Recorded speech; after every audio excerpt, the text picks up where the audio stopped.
For today's video mga kaibigan is just another weekend here in Jeddah, Saudi Arabia.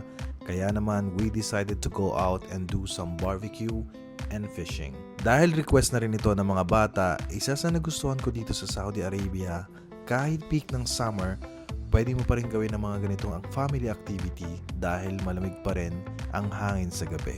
Of course, kailangan natin ng shade para complete ang feeling ng setup. Yung mga wala pang awning dyan, PM lang.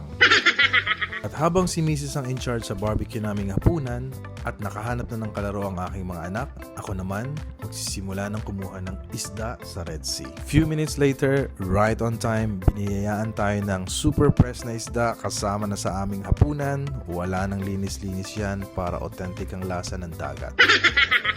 Shoutout nga pala kay Master David Solomon at Master Raul. Late kayong dumating, hindi nyo natikman ang pinakamasarap na manok sa buong mundo. Biglang dumami ang anak namin. Anak sila ng mga grupo ng Pilipino na nag-fishing kasama namin.